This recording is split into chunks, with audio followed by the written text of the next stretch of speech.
Assalamualaikum warahmatullahi wabarakatuh. Kami dari kelompok 4 akan menjelaskan tentang konsep biological based therapy. Nah, kelompok 4 sendiri terdiri dari saya Najah Halifah, Cici Anjani, M. Aldo Dinata, Rizka Rahmadani, Neneng Francisca, Susan Febrianti, dan Poppy Agustina. Aromaterapi. Menurut Stiles, aromaterapi sebagai penggunaan minyak esensial untuk tujuan terapeutik yang mencakup pikiran, tubuh, dan jiwa. Sebuah definisi luas yang konsisten dengan praktik keperawatan holistik. Sedangkan aromaterapi klinis dalam keperawatan menurut Buckley didefinisikan sebagai penggunaan minyak esensial untuk hasil kesehatan yang diharapkan dan terukur.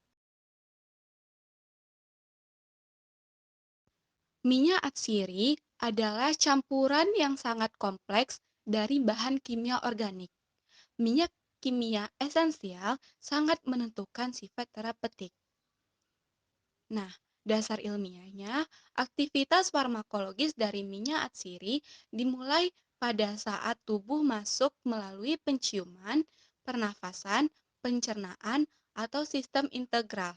Semua sistem tubuh dapat terpengaruh begitu molekul-molekul kimia yang membentuk minyak esensial mencapai astra sirkulasi dan saraf. Minyak atsiri diserap melalui kulit, yaitu dengan difusi. Lapisan epidermis dan lemak bertindak sebagai reservoir sebelum komponen-komponen minyak atsiri mencapai dermis dan aliran darah. Tingkat penetrasi dan penyerapan dapat bervariasi tergantung pada beberapa faktor, seperti bagian tubuh yang dirawat, kondisi kulit, dan usia pasien. Intervensinya yaitu pilihan mode aplikasi inhalasi, aplikasi topikal, kehamilan tergantung pada kondisi yang dirawat atau efek yang diinginkan, pengetahuan perawat dan parameter praktik, tersedia atau waktu yang diinginkan untuk tindakan terjadi, hasil yang ditargetkan, komponen kimia dari minyak atsiri, dan preferensi kebutuhan psikologis pasien.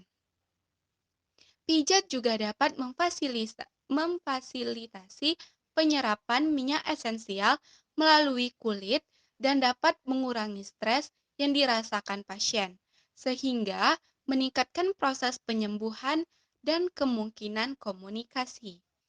Minyak atsiri tidak boleh digunakan tanpa dilarutkan pada selaput lendir, bahkan pada kulit utuh. Mereka biasanya digunakan dalam konsentrasi yang jarang melebihi 10%. Manfaat minyak atsiri. Yang pertama, minyak atsiri dapat meningkatkan atau menurunkan aktivitas simpatik pada manusia yang mempengaruhi tekanan darah, adrenalin plasma, dan kadar katekolamiin plasma. Lalu, manfaat yang kedua, efek dari bau minyak atsiri dapat membuat rileks atau menstimulasi. Manfaat yang ketiga, minyak atsiri digunakan secara terapi untuk mengatasi hampir semua gejala atau sistem tubuh. Lalu, minyak esensial aplikasi utama saat ini dalam pengaturan perawatan kesehatan konvensional adalah untuk rasa sakit, kecemasan, sulit tidur, atau agitasi. Lalu kita masuk pada topik obat-obatan herbal. Nah, kita harus tahu apa itu obat herbal. Obat herbal itu obat yang berasal dari tumbuhan yang diproses atau diekstrak sedemikian rupa sehingga menjadi serbuk, pil, atau cairan dalam prosesnya tidak menggunakan zat kimia. Nah, obat herbal juga dikenal sebagai botani atau fitoterapi.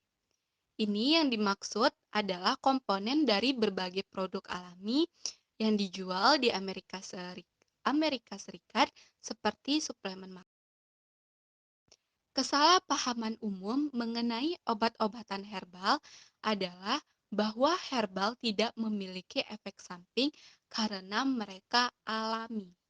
Namun, herbal memang memiliki efek samping dan mungkin beracun jika tidak digunakan dengan tepat. Toksisitas dari produk alami yang digunakan seperti kopi, kokain, dan tembakau. Tradisi herbal Asia menggunakan formula yang mengandung banyak herbal yang disesuaikan untuk pasien dan seringkali keadaan konstitusional tidak dapat diukur dan hasil tidak dapat dikuantifikasi. Kemudian kita lanjut pada vitamin.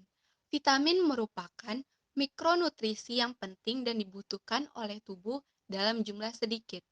Vitamin yang larut dalam lemak adalah vitamin A, vitamin D, vitamin E, dan vitamin K, atau sering disebut ADEK. Sedangkan vitamin yang larut dalam air adalah vitamin B dan vitamin C. Vitamin A, yang dikenal juga dengan nama retinol, merupakan vitamin yang berperan dalam pembentukan indera penglihatan yang baik dan sebagai salah satu komponen penyusun pigmen mata di retina. Vitamin A berguna untuk penglihatan. Makanya tadi dia berperan dalam pembentukan indera penglihatan. Dan vitamin A berguna untuk melindungi kulit dan lapisan mukosa, yaitu mulut, hidung, dan sistem pencernaan. Vitamin A beredar dalam darah dan disimpan dalam hati. Vitamin A bentuk jadi atau retinol bersumber dari pangan seperti dari pangan hewani seperti daging, susu, dan olahannya, yaitu contohnya keju dan mentega. Ada yang kuning telur, ikan, minyak ikan. Nah, bisa kita lihat ini adalah gambar dari vitamin A. Seperti yang disebutkan tadi, ada keju, lalu telur, adanya brokoli, kacang almond, lalu ada wortel. Vitamin D merupakan vitamin yang dapat diperoleh dari makanan atau diproduksi dari kulit manusia yang terkena sinar matahari pagi dan sangat berperan dalam meningkatkan sistem kekebalan tubuh manusia. Nah, jadi vitamin D ini sendiri selain kita memperolehnya dari makanan, dia itu sudah diproduksi dari kulit manusia yang terkena sinar matahari pagi. Vitamin D membantu tulang dan otot tumbuh menjadi kuat dan sehat. Fungsi vitamin D sangatlah penting dalam proses pengaturan kalsium dan fosfor dalam tubuh. Vitamin D ditemukan pada makanan hewani seperti ikan, telur, susu, serta produk olahannya seperti keju. Sinar ultraviolet atau sinar UV dari matahari merupakan sumber vitamin D yang dapat kita temukan. Vitamin E. Bentuk vitamin E merupakan kombinasi dari 8 molekul yang sangat rumit yang disebut dengan tokoperol.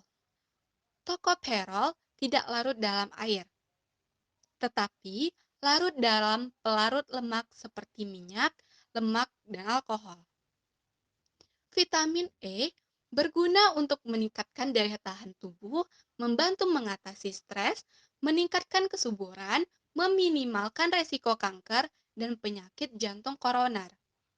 Vitamin E mudah didapat dari bagian bahan makanan yang berminyak atau sayuran.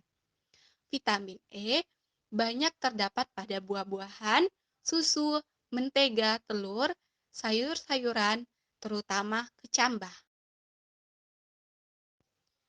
Vitamin K dikenal sebagai vitamin anti pendarahan atau anti hemoragik. Berada dalam dua bentuk, yaitu vitamin K1 atau disebut dengan Piloquinone terdapat dalam makanan terutama sayuran dan K2 atau metaquinone. Vitamin K diperlukan untuk sintesa protombin yang digunakan untuk membekukan darah, berguna untuk menguatkan pegangan rambut pada kulit. Kebanyakan sumber dari vitamin K di dalam tubuh adalah hasil sintesis oleh bakteri di dalam sistem pencernaan. Namun, vitamin K juga terkandung dalam makanan seperti hati, sayur-sayuran berwarna hijau yang berdaun, dan sayuran sejenis kubis atau kol. Nah, setelah kita membahas tentang vitamin, selanjutnya kita membahas suplemen. Nah, suplemen itu apa?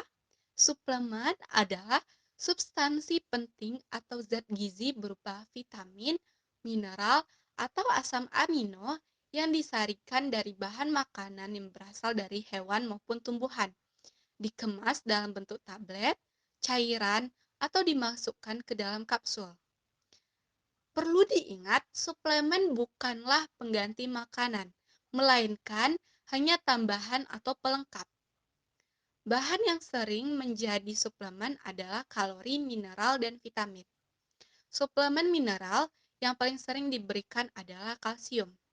Seperti pada bayi prematur, anak yang tidak mengonsumsi susu adalah kelompok yang sangat membutuhkan suplemen kalsium.